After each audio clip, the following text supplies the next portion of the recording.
आप देख रहे हैं न्यूज नाउ 24/7 ताज़ा खबरों के लिए हमारे साथ बने रहें। भारत का प्रधानमंत्री अमेरिका और इजराइल के हाथ की कठपुतली बन चुका है। रोज सबूत आ रहे हैं कि आप बता दीजिए, जब रशिया तैयार है तेल देने को, हम तेल लगातार रशिया से लेते आए हैं, हमें वो सूट भी करता है, कीमतें भी हमें सूट करती हैं, हमारा रिश्ता भी है, तो अब आप किस चीज की इंतजार कर रहे हैं? उसका जवाब आज आया। इस पूरे स्टेटमेंट में जो सोर्सेस का था, रशिया का नाम नहीं था। क्यों नहीं था? सोचिए। क्योंकि जब यह स्टेटमेंट हमारी प्रेस कॉन्फ्रेंस के जवाब में बनाया जा रहा था, तब अमेरिका में रात थी, अमेरिका सो रहा था। उनके जागे बगैर, उनसे अनुमति लिए बगैर रशिया शब्द हम कैसे लिख सकते थे? जो कल हमने चुनौती हरदीप पुरी को दी थी कि जवाब दीजिए, रशिया से आप तेल लेंगे या नहीं लेंगे। जवाब हरदीप पुरी से नहीं आया, क्योंकि उनके आका ने जवाब दे दिया। उनके आका ने आज हमें लाइसेंस दे दिया। अमेरिकी ट्रेजरी डिपार्टमेंट ने 5 मार्च 2026 को भारत को एक अस्थायी 30 दिवसीय वेवर जारी की है, जो भारतीय रिफाइनरियों को रूसी तेल खरीदने की अनुमति देती है। कांग्रेस नेता पवन खेरा ने तंज कसते हुए कहा, कल हमने पुरी जी को चैलेंज किया था रूसी तेल पर भारत की पोजीशन बताने को। दिलचस्प जवाब आज आया, लेकिन अमेरिका से अनुमति मिल गई अस्थायी 1 महीने के लिए। उन्होंने कहा, भारत एक संप्रभु राष्ट्र, अब क्लाइंट स्टेट बन गया, जहां ऊर्जा सुरक्षा डोनाल्ड ट्रंप की मंजूरी पर टिकी है। हमारे 1.4 अरब लोगों का गौरवशाली राष्ट्र वॉशिंगटन के एक गिरोह पैडोफाइल्स और रेपिस्ट की दया पर छोड़ दिया गया। क्या अपमान है? पवन खेड़ा ने कहा। क्या विदेश नीति अब मल्टी अलाइनमेंट इन हिम्बल की ट्रंप अलाइनमेंट है? उन्होंने कहा, भारत को अमेरिका से अनुमति मिल गई है कि हम 30 दिनों के लिए रूस से तेल खरीद सकते हैं। सच्चाई ये है कि भारत का प्रधानमंत्री अमेरिका और इजराइल के हाथों की कठपुतली बन चुका है, जिसके सबूत रोज सामने आ रहे हैं। हमने कल सवाल उठाया था, जब रूस भारत को तेल देने के लिए तैयार है, तो मोदी सरकार किस बात का इंतजार कर रही है? इस सवाल का जवाब हमें आज मिला है। पवन खेड़ा ने आगे कहा, जो मोदी सरकार 28 फरवरी से सो रही थी, अचानक अपनी नाक कटती देख जाग गई। मीडिया में सोर्स के हवाले से खबरें चलने लगी कि भारत की ऊर्जा आपूर्ति पूरी तरह सुरक्षित है। हम ऑस्ट्रेलिया और कनाडा से तेल खरीद सकते हैं। तेल के लिए यूएई और यूएस से बातचीत चल रही है। भारत आईईए और ओपेक से भी बातचीत कर रहा है। सोर्स के जरिए दिलवाए जा रहे इन स्टेटमेंट में रूस का नाम नहीं था, क्योंकि अमेरिका की अनुमति लिए बिना ये सरकार रूस का नाम कैसे ले सकती थी। कल हमने हरदीप पुरी से पूछा था कि मोदी सरकार रूस से तेल खरीदेगी या नहीं, लेकिन आज हरदीप पुरी के बदले जवाब उनके आका ने दे दिया। आप सबको बहुत बहुत बधाई के साथ मैं ये अपनी प्रेस वार्ता शुरू करता हूं। बधाई इसलिए कि हमें अनुमति मिल गई है भारत को अमेरिका द्वारा कि हम 30 दिन के लिए रूस से तेल खरीद सकते हैं। लाइसेंस मिला। बहुत बहुत बधाई हो, एक ऐतिहासिक दिन है। हम बहुत अरसे से कह रहे हैं, हमारा नेतृत्व बहुत अरसे से कह रहा है, अलग अलग मंचों से कह रहे हैं कि भारत का प्रधानमंत्री अमेरिका और इजराइल के हाथ की कठपुतली बन चुका है। रोज सबूत आ रहे हैं। हमारे कहने की भी जरूरत नहीं है, आपको रोज सबूत मिलते हैं। कभी अमेरिका से मिलता है, कभी इजराइल से मिलता है, कभी सेवा तीर्थ से मिलता है, लेकिन मिलता है। कई बार तो दिन में 2-2, 3-3, 4-4 बार सबूत मिलते हैं कि किस तरह की गुलामी भारत का प्रधानमंत्री आज कर रहा है। हमने कल भी जो प्रेस वार्ता की थी, उसमें यह मुद्दा उठाया था कि भारत, रशिया तो तैयार है तेल देने को। रशिया के स्टेटमेंट आ चुके हैं कि हम भारत को भी तेल देने को तैयार हैं। भैया एक सेकंड, कि हम तैयार हैं, लेकिन कल हमने ये मुद्दा उठाया, ये सवाल उठाया कि क्या आप इंतजार कर रहे हैं अमेरिका की अनुमति की? हरदीप पुरी जी को हमने कल यहां से आह्वान किया कि आप बता दीजिए, जब रशिया तैयार है तेल देने को, हम तेल लगातार रशिया से लेते आए हैं, हमें वो सूट भी करता है, कीमतें भी हमें सूट करती हैं, हमारा रिश्ता भी है, तो अब आप किस चीज की इंतजार कर रहे हैं? उसका जवाब आज आया। कल जब हमारी प्रेस वार्ता हुई तो जो 28 फरवरी से सरकार चुप थी, सो रही थी, अचानक अपनी कटती हुई नाक देखते हुए अचानक जागी। और हमारे साथी हैं ANI वाले, उनके ट्वीट हमने देखे, सोर्स बेस्ड। सोर्सेस कह रहे हैं कि भारत की जो एनर्जी नीड्स हैं वो सिक्योर हैं, सुरक्षित हैं। सोर्सेस कह रहे हैं। वो सोर्सेस कौन है हमें नहीं मालूम। वही स्टेटमेंट आगे बोलता है, ऑस्ट्रेलिया कनाडा से हम तेल खरीद सकते हैं, सोर्सेस। फिर कहता है वही स्टेटमेंट कि UAE और US से भी बातचीत चल रही है, सोर्सेस। फिर उसी सोर्स ने अगला स्टेटमेंट दिया कि हम इंटरनेशनल एनर्जी एजेंसी IEA और OPEC, organisation of the petroleum exporting countries से भी बातचीत कर रहे हैं। तीसरा स्टेटमेंट। चौथा स्टेटमेंट कि हमारे पास कहीं डरने की, घबराने की कोई आवश्यकता नहीं है, हमने अपने आप को पूरी तरह से सुरक्षित कर दिया है, हमारी एनर्जी रिक्वायरमेंट्स को हमने सुरक्षित कर दिया। इस पूरे स्टेटमेंट में जो सोर्सेस का था, रशिया का नाम नहीं था। क्यों नहीं था? सोचिए। क्योंकि जब यह स्टेटमेंट हमारी प्रेस कॉन्फ्रेंस के जवाब में बनाया जा रहा था, तब अमेरिका में रात थी, अमेरिका सो रहा था। उनके जागे बगैर, उनसे अनुमति लिए बगैर रशिया शब्द हम कैसे लिख सकते थे? अमेरिका जागा, हम और आप सो रहे थे। हरदीप पुरी जाग रहे थे। हरदीप पुरी आज से नहीं रात को जागते हैं और दिन को सोते हैं। हरदीप पुरी 2014 से दिन में सोते हैं, रात को जागते हैं। वो अमेरिका के टाइम जोन में अपने आप को हमेशा महसूस करते हैं। वो एप्स्टीन के आइलैंड में हो, कहां हो हमें नहीं मालूम, लेकिन जब भी जहां भी होते हैं वो दिन में सोते हैं, रात को जागते हैं। ये साबित हो गया क्योंकि आज सुबह जो कल हमने चुनौती हरदीप पुरी को दी थी कि जवाब दीजिए, रशिया से आप तेल लेंगे या नहीं लेंगे, जवाब हरदीप पुरी से नहीं आया क्योंकि उनके आका ने जवाब दे दिया। उनके आका ने आज हमें लाइसेंस दे दिया।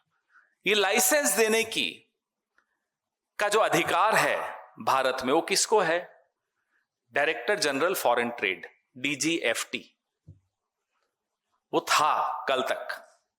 वो अधिकार अब वॉशिंगटन DC को चला गया।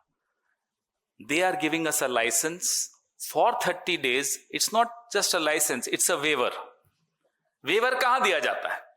वेवर वहां दिया जाता है जहां रेस्ट्रिक्शन डाली जाती है। और अभी ट्रेड डील पे हस्ताक्षर नहीं हुए हैं, लेकिन ट्रेड डील लागू हो गई। राहुल गांधी जी ने चुनौती दी प्रधानमंत्री को और कहा कि अभी वक्त है। अमेरिका के सुप्रीम कोर्ट ने ट्रेड डील के खिलाफ या टैरिफ्स के खिलाफ एक ऑर्डर पारित किया है। अब आप ट्रेड डील पे हस्ताक्षर मत कीजिए और पलट जाइए, छोड़ दीजिए इस ट्रेड डील को। नहीं, ट्रेड डील से पीछे हटने की हिम्मत नरेंद्र मोदी नहीं कर सकते। बिना हस्ताक्षर किए हुए ट्रेड डील की शर्तें हम पर लागू हो गई, रेस्ट्रिक्शंस हम पर लागू हो गए। वेवर की भीख हम मांगते हैं, हमें वेवर की भीख मिल जाती है। 30 दिन के वेवर की भीख मिल जाती है। अंग्रेजी में इसको क्या क्या कह सकते हैं? Client state, vessel state, puppet state, banana Republic, a tin pot state. You choose. The way we are behaving is one of these. इसके अलावा और कुछ नहीं हमारी औकात। ये हमारी औकात कर दी नरेंद्र मोदी जी ने, हरदीप पुरी जी ने। और ये कोई पहली बार नहीं हो रहा है। जरा वीडियो 1 प्ले कीजिए। ये मैं आपको जो वीडियो चला रहा हूं, मार्को रूबियो का वीडियो है। 14 फरवरी 2026 म्यूनिक सिक्योरिटी कॉन्फ्रेंस, यहां जयशंकर जी बैठे थे। Before the end of the Second World War, the West had been expanding. Its missionaries, its pilgrims, its soldiers, its explorers pouring out from its shores to cross oceans, settle new continents, build vast empires extending out across the globe. But in 1945, for the first time since the age of Columbus, it was contracting. The great Western empires had entered into terminal decline, accelerated by godless communist revolutions and by anti-colonial uprisings that would transform the world and drape the red hammer and sickle across vast swaths of the map in the years to come. Against that backdrop, then as now, many came to believe that the West's age of dominance had come to an end. We in America have no interest in being polite and orderly caretakers of the West's managed decline. Armies fight for a way of life. And that is what we are defending. A great civilization that has every reason to be proud of its history. And this is what President Trump and the United States want to do again now, together with you. ये आपने सुना। Marco Rubio 14 फरवरी 2026 Munich security conference में ये कह रहे हैं कि 50 साल सेकेंड वर्ल्ड वॉर के एंड तक से वेस्ट जो है मिशनरीज के माध्यम से, पिलग्रिम्स के माध्यम से, सैनिकों के माध्यम से, एक्सप्लोरर्स के माध्यम से नए नए इलाके खोजता था और बड़े बड़े एम्पायर्स पूरे ग्लोब में उन्होंने बनाए। वर्ल्ड वॉर 2 से पहले तक का इतिहास वो अपना वेस्ट का बता रहे हैं कि इन सब के माध्यम से वेस्ट ने अपना डोमिनेंस, अपना क्षेत्र, प्रभाव का क्षेत्र, अपनी सत्ता इस तरह से बढ़ाई। लेकिन 1945 कोलंबस के बाद पहली बार वेस्ट सिकुड़ रहा। 1945 से यूरोप बर्बाद हो चुका था वर्ल्ड वॉर 2 में। लेकिन ये कहते हैं कि वो सपना हमने छोड़ा नहीं है। जयशंकर सुन रहे हैं, जयशंकर ने कोई एक शब्द नहीं बोला इसके खिलाफ। उपनिवेशवाद का सपना जीवित है और डोनाल्ड ट्रंप के नेतृत्व में हम उस सपने को पूरा करने जा रहे हैं। ये मार्को रूबियो ने 14 फरवरी वैलेंटाइन डे के दिन 2026 जयशंकर जी की उपस्थिति में ये बोला, जो मैंने आपको अभी सुनाया। ये वीडियो मैं आपको भेज रहा हूं। ये मैंने आपको ये पहला वीडियो इसलिए सुनाया कि एक सिलसिला है, उस सिलसिले में एक कड़ी और जुड़ी। एआई का यहां एक 18 फरवरी को समिट हुआ दिल्ली में, बड़ी चर्चा हुई, उसकी गलत वजह से चर्चाएं हुई, गलगोटिया जी की वजह से ज्यादा चर्चा हुई, लेकिन छोड़िए। Senior White House policy adviser Sriram Krishnan ने कहा, मैं इंग्लिश में पढ़ के सुनाता हूं, we want to make sure that the world uses the American AI stack. We also want the world to use our AI model. We want all our allies including India to leverage our AI infrastructure. कि data आपका होगा, भारत का होगा, बाजार भारत का होगा, AI का infrastructure America का होगा।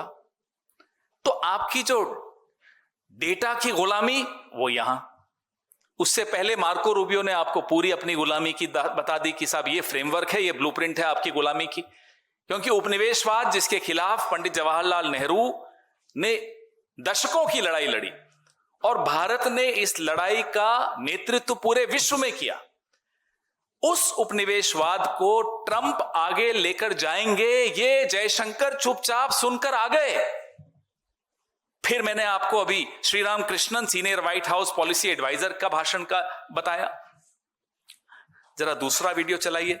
ये रायसीना डायलॉग 2026, रोकना अभी मत, जब बोलूं तब चलाइए। रायसीना डायलॉग यानी कि कल 5 मार्च 2026 को US deputy secretary of state Christopher Landau, चलाइए साहब। Excited about the trade deal that is almost at the finish line now, and think that that can be the basis for really unlocking almost limitless potential. And so we are very much excited on focusing with India on these economic and commercial opportunities. And so, but again, India should understand that we're not going to make the same mistakes with India that we made with China 20 years ago in terms of saying, oh, we're gonna let you, be able to develop all these markets, and then the next thing we know, you're beating us in a lot of commercial things. We're going to make sure that whatever we do is fair to our people, because ultimately we have to be accountable to our own people, just as the government of India has to be accountable to its. अब ये बड़ा ध्यान से सुनिए, ये कहते हैं US deputy secretary of state Christopher Landau कल रायसीना डायलॉग, जिसको हमारे जयशंकर जी बहुत महत्व देते हैं, सरकार भी महत्व देती है, कल प्रधानमंत्री खुद यहां थे। जिस दिन जिस प्लेटफॉर्म पे नरेंद्र मोदी खुद गए हों, उस प्लेटफॉर्म पे क्या बोला गया मैं अब आपको बताता हूं फिर से। We are excited about the trade deal that is almost at the finish line now, and I think that can be the basis for really unlocking almost limitless potential. We are very excited about focusing on India and these economic and commercial opportunities. यहां तक तो ठीक है साहब, but घर में घुस के मारने का मैं आपको उदाहरण दे रहा हूं, जिन्होंने हमारे घर में घुस के कल हमें मारा। But India should understand that we are not going to make the same mistakes with India that we made with China 20 years ago, in terms of saying we are going to let you be able to develop all these markets, and then the next thing we know you are beating us in a lot of commercial things. कि भारत को यह समझ लेना चाहिए कि जो गलतियां America ने, यानी कि हमने, इन्होंने चीन के साथ की थी 20 साल पहले, वो हमारे साथ नहीं करेंगे। यानी कि चीन के साथ क्या गलतियां की थी कि उनको आगे बढ़ने दिया, उनकी टेक्नोलॉजी को, फिर और उनके मार्केट को, फिर चीन ने अपना ही एक तरह से खुद अपना फायदा कर लिया, अपने मार्केट्स के माध्यम से, अपनी टेक्नोलॉजी के माध्यम से, अपने चीप लेबर के माध्यम से। हम ये गलती भारत में नहीं दोहराएंगे। अगली लाइन और खतरनाक है। अगली लाइन है, we are going to make sure that whatever we do is fair to our people, because ultimately we have to be accountable to our own people. हम जो भी करेंगे, हम ये सुनिश्चित करेंगे कि हमारे लोग, यानी कि अमेरिका के लोग, उनके लिए सब कुछ न्याय संगत हो, क्योंकि हमारी जवाबदेही हमारे लोगों के साथ। ये हमारे घर में घुस के उस मंच से US deputy secretary of state Christopher Landau ने कल बोला, दिल्ली में, यहां रायसीना डायलॉग्स में, यहां से 3 किलोमीटर, 2 किलोमीटर से भी कम। इसी मंच पे कल प्रधानमंत्री भी थे। ये हो रहा है साहब, ये कड़ी मैं आपको बता रहा हूं। कल हमने आपको कहा था घर में घुस के मारूंगा, आज आपको बताया, ये दूसरा उदाहरण दिया। एक तो कल दिया था आपको कि श्रीलंका और इंडियन ओशन में क्या हुआ, हमारे एकदम बाहर आंगन में क्या हुआ, कल हमने आपको वो बताया। अब जयशंकर जी कहते हैं, no country today has hegemony over so many domains that it is an overall hegemon. ये शब्दों से खेलते रहते हैं कि साहब आप किसी देश के पास इतनी ताकत नहीं है कि वो सब देशों पर राज कर सके, लेकिन साहब आप तो सब कुछ न्यौछावर कर रहे हो, आप तो बिच गए हो, आप ही ताकतवर बना रहे हो अमेरिका को। उन्होंने कहा कि हम आपको वेवर दे रहे हैं, हमने हाथ जोड़ के वेवर ले लिया, yes sir, thank you sir. फिर आप कैसे कहते हो नो कंट्री कैन बी ए हेजेमन? आपके हेजेमन तो हैं, आप पर तो दादागिरी आपने चलने दे रहे हो। अब वो बहू को घर जाना होता है मायके, तो ससुराल से अनुमति लेती है ना कि मैं चली जाऊं, बोले हाँ चले जाओ। ये हमने कल किया, हमने अनुमति ली। क्या हम तेल ले लें रशिया से? हमें मिल गई अनुमति। और इससे पहले कि मैं एक अंतिम वीडियो चलाऊं, मैं मोदी जी का एक वीडियो चलाना चाहता हूं, उनके बगैर ये कहानी अधूरी रहती है। ऊंचा करना पड़ेगा, लेकिन इंटरनेशनल प्रेशर है, उसका भी तो ख्याल रखना पड़ेगा सरकार को। इंटरनेशनल प्रेशर पैदा करने की ताकत आज हिंदुस्तान में 100 करोड़ का देश है। पूरी दुनिया पे प्रेशर हम पैदा कर सकते हैं जी। कोई हम पर कैसे प्रेशर पैदा करे? ये उल्टी गंगा क्यों चली? मैं एक थे नरेंद्र मोदी, आज माफ कीजिएगा एप्स्टीन के गैंग्स के हाथों में खेल रहे हैं। आज बोल के दिखा दें, आज आंखें ऊपर नहीं उठती। जाके बाबुल से नजरें मिलाऊं कैसे, घर जाऊं कैसे, ये हालत हो गई। इतनी गुलामी, इतना डर, इतने सहमे हुए, आज बोल के दिखा दें। लफाजी करना बहुत आसान था तब, जब हमारे खिलाफ बोलते थे। लेकिन हमने भारत का सर कभी नहीं झुकने दिया, हम दावे के साथ कह सकते हैं। बार बार इंदिरा जी का उदाहरण तो अब लोग बोलते हैं 1971 का, और यहां भीख मिल रही है हमें 30 दिन की और हम ले रहे हैं। अरे क्यों, जूते के नोक पे रखना चाहिए साहब, हमें नहीं चाहिए आपका वेवर, हम लेंगे जहां से हमें लेना होगा। कोई साइन नहीं हुई है ट्रेड डील अभी, किस बात का डर है? एप्स्टीन का डर है। हमारे हरदीप पुरी तो अभी ऑफिस की फाइलें भी उठाते हैं तो उन्हें अपने मन में एप्स्टीन की फाइल्स याद आती हैं और फिर वहीं फाइलें रख देते हैं। जो अमेरिका कहता है वो करते हैं। क्या ऐसी सरकार, ऐसा प्रधानमंत्री, ऐसा कैबिनेट भारत के साथ न्याय कर सकता है? यह सवाल मैं आपसे पूछता हूं। Can they do justice a cabinet which is compromised, a prime minister who is compromised? Can they do justice with you and me, with India, with Indians? Rahul ji का एक बहुत ऐतिहासिक वीडियो हो गया है, आज ही चलाइए। Now the United States will decide who we buy oil from. Yes. The United States will come to us and say, you cannot buy oil from so and so and so and so and so and so. Russia, Iran, whoever they want. They will decide. Our Prime Minister will not decide. Please understand, and they will monitor. They will keep a watch, meaning they will look, and if India buys oil from anyone they do not want, they will punish us. ये पिछले सत्र में राहुल जी ने कहा, अभी वो सत्र की कंटिन्यूएशन शुरू होने वाली 9 तारीख को उनकी बात फिर एक बार सही साबित हुई।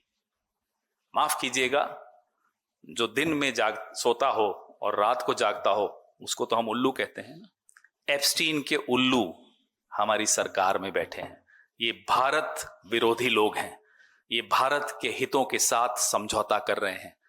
इनसे सवाल पूछिए, इनको बच के मत जाने दीजिए। आपको यह वीडियो पसंद आया हो तो इसे लाइक करें, हमारे चैनल को सब्सक्राइब करें।